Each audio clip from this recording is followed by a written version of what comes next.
Y seguimos, por supuesto, aquí en La Octava, platicando con usted de lo que fue este 2021 y lo que va a ser el 2022. Y para analizar precisamente estos dos panoramas, para conocer las diversas lecturas que se nos vienen, se encuentran con nosotros dos periodistas a quienes les agradezco muchísimo, de verdad, que nos acompañen. A Meme Yamel. Meme, ¿cómo estás? Muy bien, muchas gracias, Jesús. Qué bonito estar aquí con ustedes y también con mi querida Lina compartiendo mesa. Hombre, a ustedes. Alina Duarte, un placer, ¿cómo estás? Muchísimas gracias, muy bien, gracias por la invitación. Un gusto también estar aquí contigo y con Meme el día de hoy. Pues miren, yo de entrada, la primera pregunta que les haría es la siguiente. Lo bueno, malo, feo. Caray, no quiero ponerme negativo, pero si comienzo con lo malo, ¿qué es lo malo de este 2021 en materia política, Alina?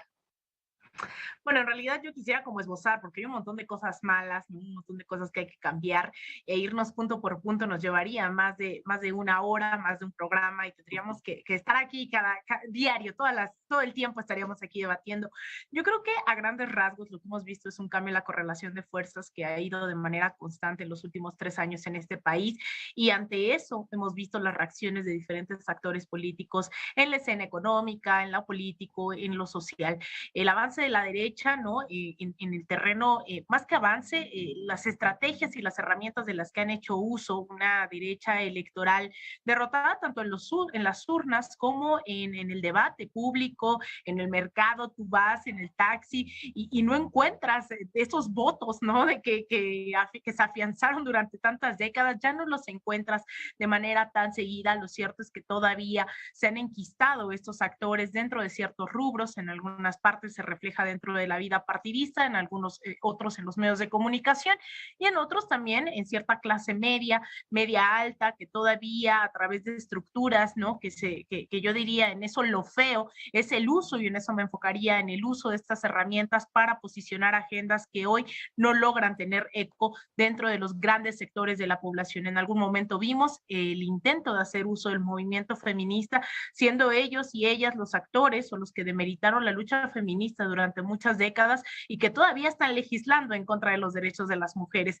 En otro momento hemos visto el uso de los medios de comunicación hablando de libertad, de democracia, cuando en realidad están buscando totalmente lo contrario. Y ahora vemos cómo están haciendo su luchita dentro de ciertas instituciones públicas educativas, pero tampoco lo han logrado del todo. Si bien yo creo que muchas y muchos compartimos el tema de la universidad pública, gratuita, democrática, ahora resulta que el CIDE, por afinidades ideológicas políticas, sí logra generar esas articulaciones de muchos y muchas personas, muchos personajes, muchas personas en torno a demandas que muchos y muchas hemos tratado de posicionar en múltiples ocasiones, que se hizo una huelga en la UNAM, que se hizo movimientos estudiantiles y jamás estuvieron ahí. Entonces yo creo que esa parte mala, ¿no? De tratar de impulsar nuevamente estas estrategias y que afortunadamente no les ha funcionado, yo lo dejaría en lo malo de este 2021.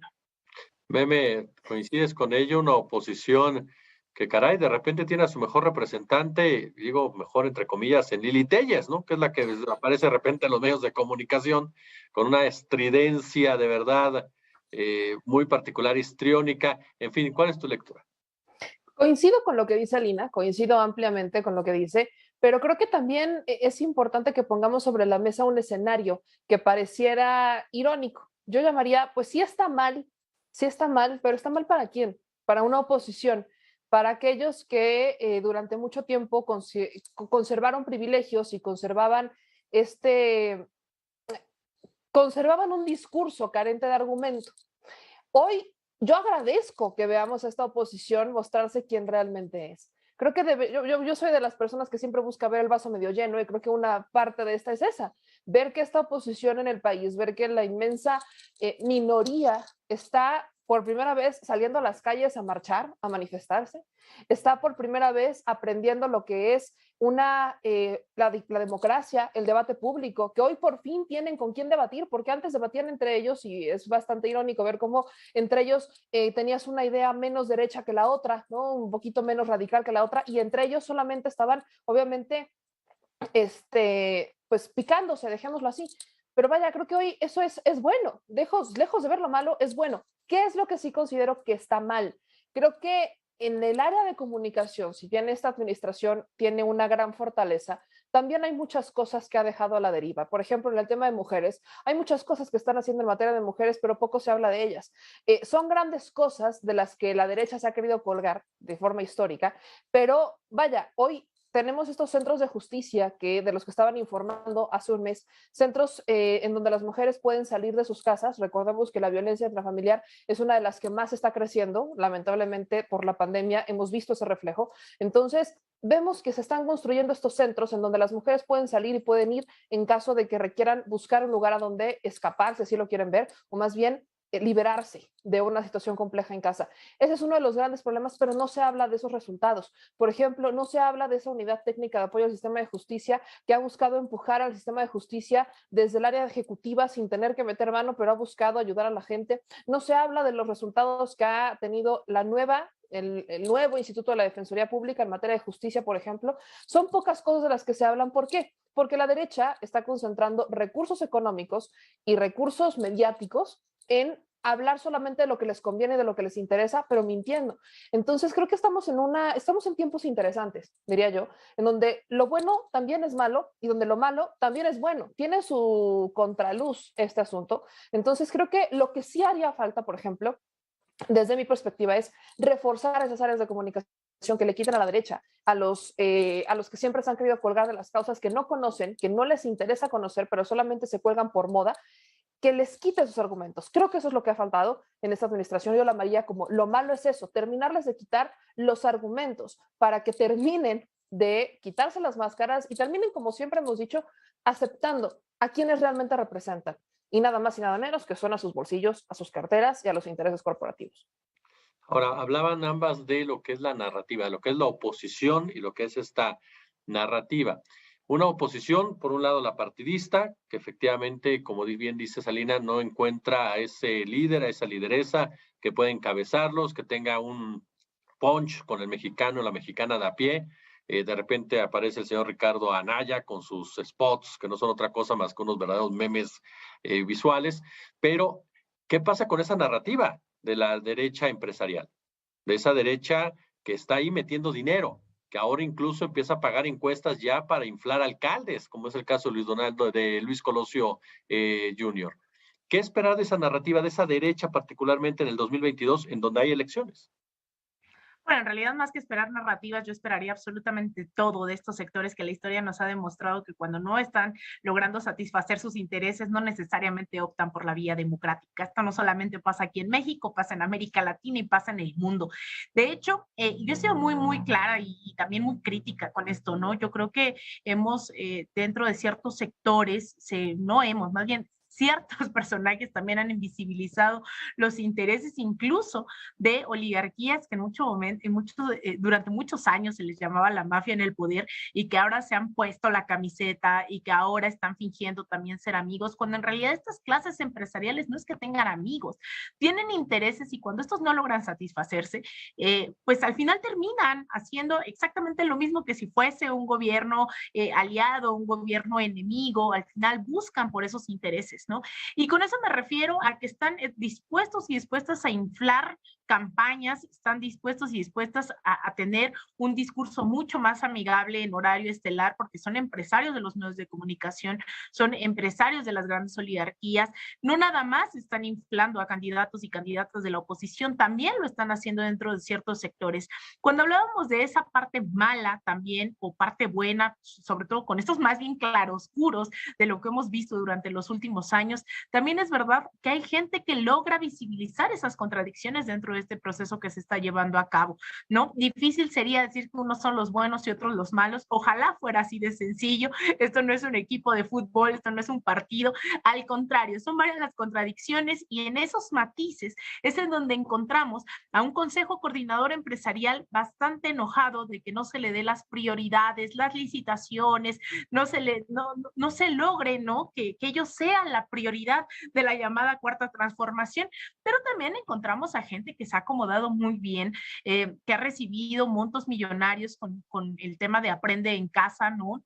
televisoras, Televisa, TV Azteca, que también se han beneficiado dentro de este gobierno. Entonces, yo creo que es una gran oportunidad también para decir que tengamos las antenas puestas ahí, ¿no? En el hecho de que independientemente de la afinidad política o no que tengan, sus intereses están por encima de salvar la vida. Nosotros lo vimos, cómo trataron a la clase trabajadora, todos estos empresarios, empresarias, sin garantizarle los derechos que se necesitaban para satisfacer las necesidades básicas durante una pandemia o en general en el día a día.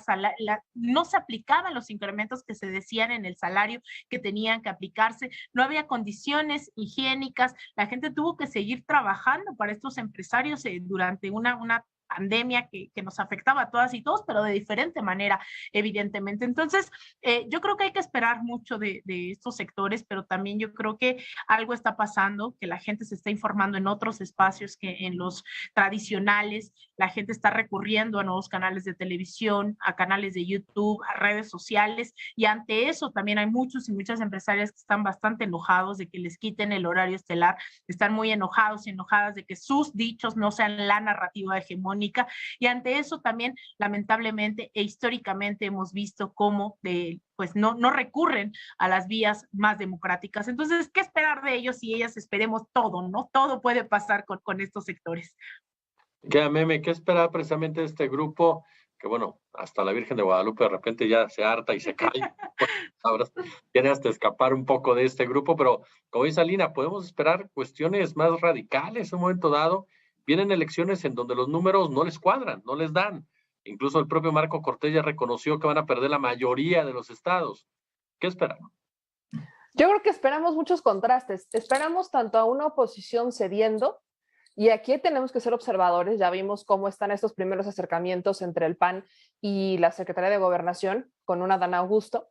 Ya hemos visto a un Claudio X González y a un Gustavo de Hoyos Walter recular y decir que no van por la revocación de mandato y empezar con esta campaña intensa de la revocación de mandato. Es una campaña del presidente para fortalecerse. Sabemos que eso no lo requiere, pero vemos también cómo empiezan a ceder. Es una forma de empezar a ceder. Muchos de ellos buscarán, y creo que ayer escuchaba a Citlali, escuchaba esta semana a Citlali Hernández hablar y decir, Morena hoy es como la miel y todos son abejas.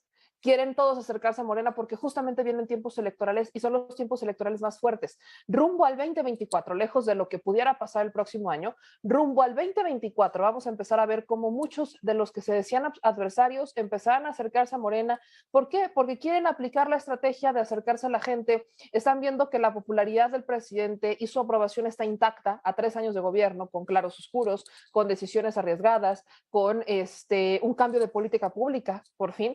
Y su popularidad y su aprobación está intacta. A 3 años de gobierno está intacta. Entonces, el ver esto, y además con una pandemia de medio, creo que le ha dejado muy claro a la oposición que el camino no es el que ellos llevaban, y obviamente unos más que otros empezarán a voltear de alguna manera a las políticas públicas implementadas por esta administración. Hemos visto cómo los gobernadores de oposición que en campaña decían que eran fieles adversarios de Morena, son los primeros que están en las filas de este evento, por ejemplo, el 1 de diciembre, como niños en Disney, yendo al presidente Andrés Manuel López Obrador como si le estuvieran dando dulces. Entonces, por supuesto que estamos viendo un cambio de política que está dando un giro hacia la izquierda, solamente que no lo aceptan. Ahora, ¿qué es lo que yo creo que debemos de tener muy claro? ¿Cuáles son las motivaciones?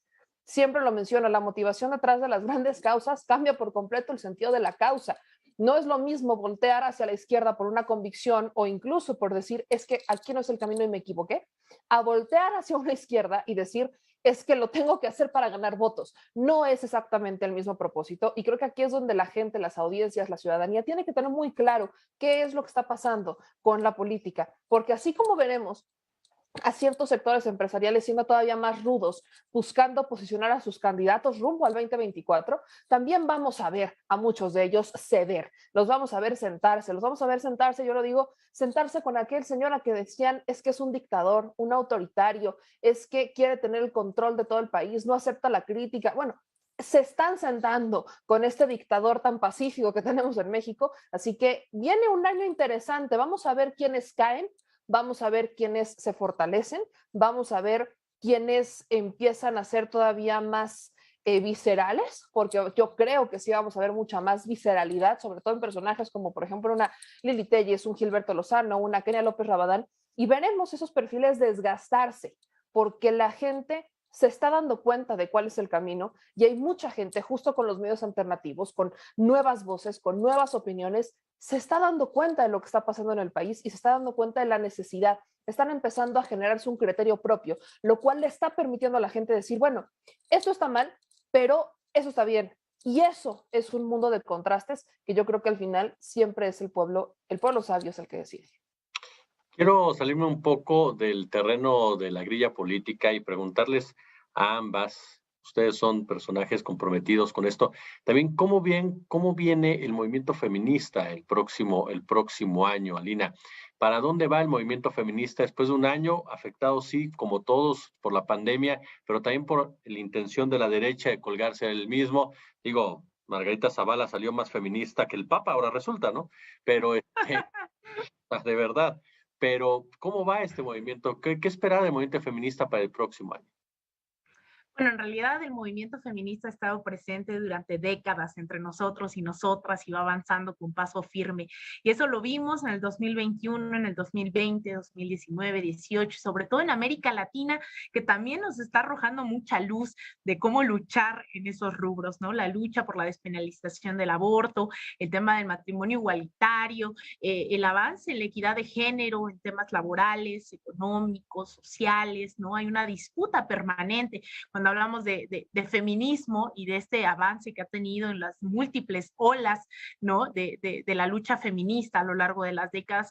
Sin embargo, en el tema de México en específico, es muy complicado hacer una lectura y un balance porque no hay una organicidad, no hay una gran alianza feminista. Son pequeños movimientos atomizados y también por el ataque, ¿no? No solamente machista, sino neoliberal, que ha desarticulado toda lucha en diferentes latitudes a lo largo y ancho de nuestro país. Y es muy difícil creer que la lucha feminista en la Ciudad de México se relaciona o está, digamos, en los mismos debates y victorias, ¿no? Que el movimiento feminista en la natal Puebla de Meme, ¿no? Es totalmente distinto lo que estamos viendo, incluso las luchas en América Latina son también, ¿no? Totalmente desiguales. En algún momento pensábamos que el hecho de nombrarse un gobierno de corte progresista iba a hacer que avanzaran estas luchas de manera, digamos, normal, fluida, y eso tampoco ha ocurrido.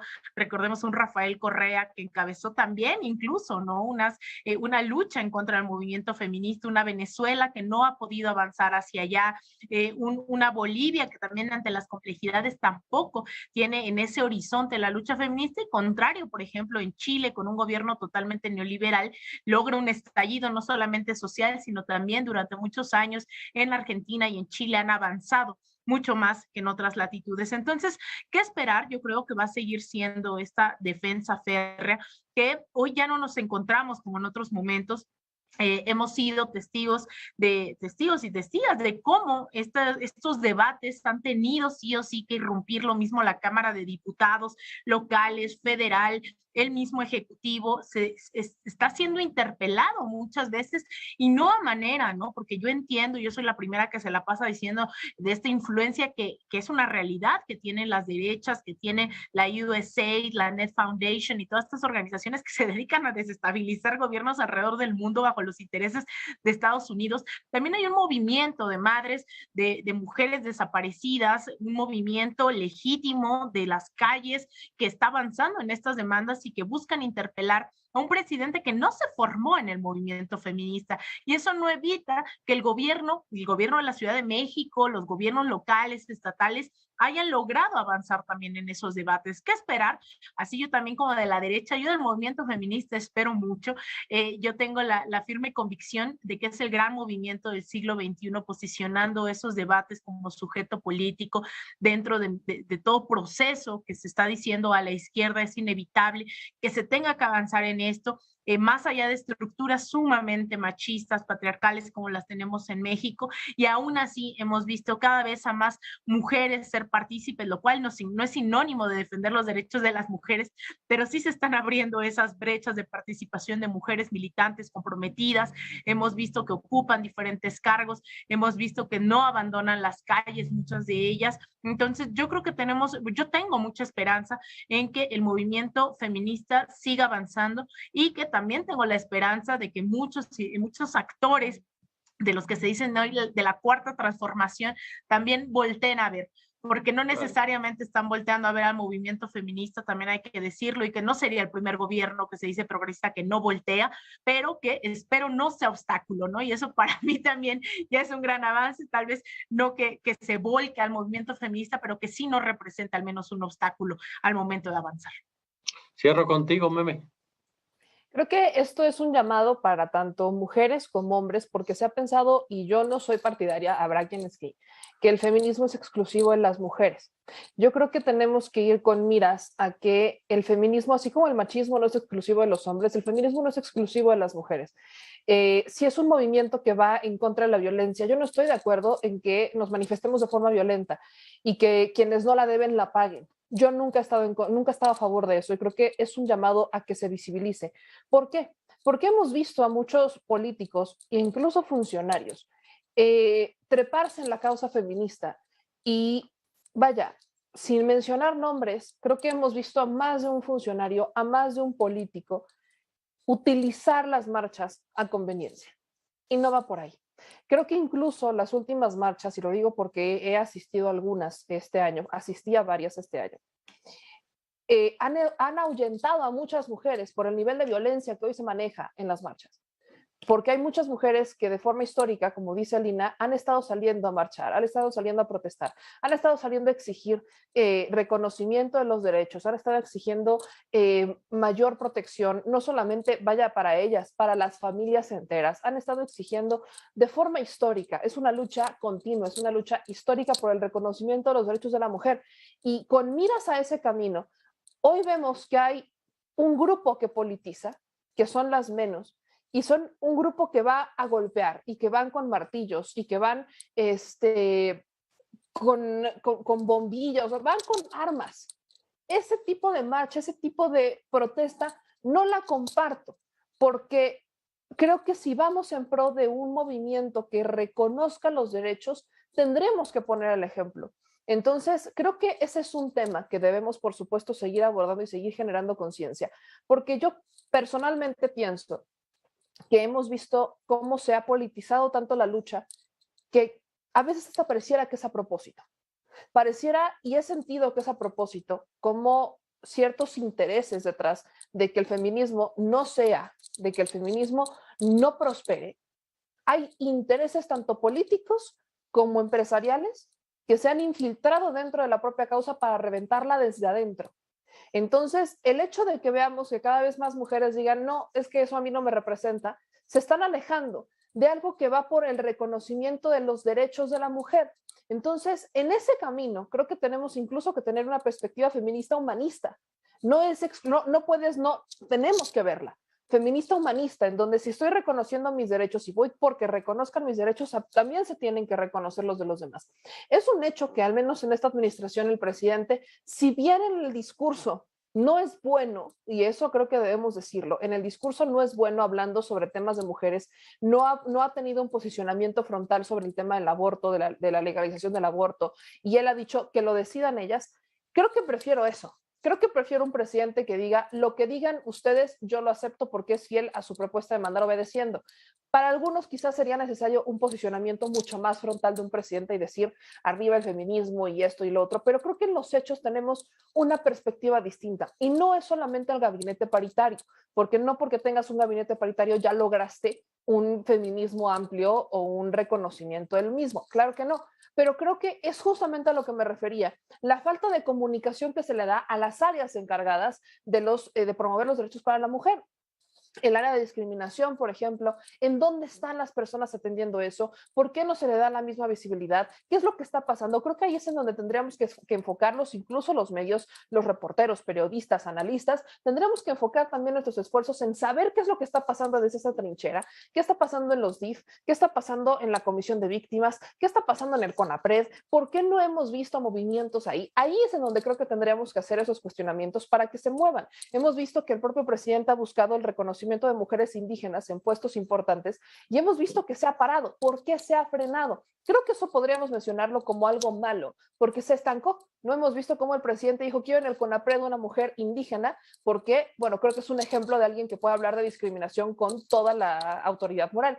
Y el propio presidente meses después reconoció que no sabe qué pasó, que se frenó, o sea, que él hizo sus propuestas, él mandó sus propuestas y no se ha tomado la decisión. ¿Por qué no se ha tomado la decisión? Esto mismo lo vimos, por ejemplo, con el agregado cultural de España, que mucho sonó el tema de Brenda Lozano, y bueno, el presidente también mandó una terna para el agregado cultural de España y no hemos visto que se mueva eso. Creo que tenemos que entender que el presidente tiene una voluntad y tiene su perspectiva humanista y es muy respetable, pero en cuestión feminista tendríamos que empezar a cuestionar a los que están abajo, a los que operan las políticas públicas directamente en el CONAPRED, en las comisiones de víctimas, en la Secretaría de Cultura, en la Secretaría de Educación Pública, vaya, aquellos que tienen las manos inmersas en los que crean las políticas públicas, que deben de empezar a enfocarse no solamente en una perspectiva de género, sino en un pleno reconocimiento de los derechos de las personas, ¿qué es lo que están haciendo ellos? Entonces, con miras a un 2022, que incluso los diputados han mencionado que será el año de los Flores Magón o de Flores Magón, creo que tenemos que hablar del tema. Una libertad de expresión enfocada en lo que está pasando y que también nosotros aprendamos a reconocer nuestros errores, que también aprendamos a reconocer que no porque tengamos ideas distintas, quizá Alina y yo tengamos versiones distintas de lo que es el feminismo, no quiere decir que nos vamos a pelear, no quiere decir que vamos a tener o que yo soy más feminista o ella es más feminista que yo. Por supuesto que no. Cada quien entiende el feminismo desde una perspectiva y lucha en consecuencia. Eso es lo que se debe de celebrar y entender, y aquí yo soy muy enfática, en que no es posible, lo decías tú, Margarita Zavala, más feminista que, o sea, ¿de dónde les nació el feminismo?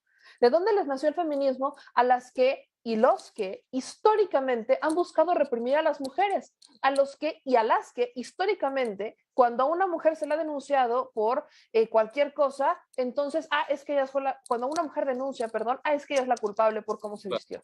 O sea, no podemos empezar con esa idea conservadora. Es ilógico que un conservador se diga feminista. No es coherente. Y eso tendríamos que entenderlo porque volvemos al punto. Hoy quieren colgarse de todas las causas en pro de conseguir más votos. Y como está de moda el feminismo, pues quieren ir justamente en ese sentido. Mi querida Lina Duarte, te agradezco muchísimo estos minutos para la octava. No, hombre, te agradezco a ti y cuando gusten aquí será un placer. Te mando un abrazo a ti, también a mi querida Meme. Meme Yamel, siempre un placer compartir espacio contigo. Un gusto poderlo saludar, un gusto, mi querido Jesús, mi querida Lina, y a toda la audiencia de la octava, muchísimas gracias. Oiga, le robo rápidamente 30 segundos. Pónganme la fotografía, de Ricardo Monreal, usted lo sabe. Ebrard rompe lanzas con AMLO, Morena se rompe. ¿Y esto por qué? Porque es este video donde Monreal habla, ¿no?, de proteger a la persona que está detenida en Veracruz, critica a Cuitláhuac García, cercano al presidente, y Marcelo Ebrard tuitea integridad y calidad humana, no abandonar a los compañeros y amigos en la Navidad. Te reconozco, es lo que le dice Ebrard a Monreal. Como usted ve, se rompe Morena, 2024 cierra 2021. Gracias, como siempre un gusto, como siempre un placer. Feliz Nochebuena y sobre todo feliz Navidad. Gracias.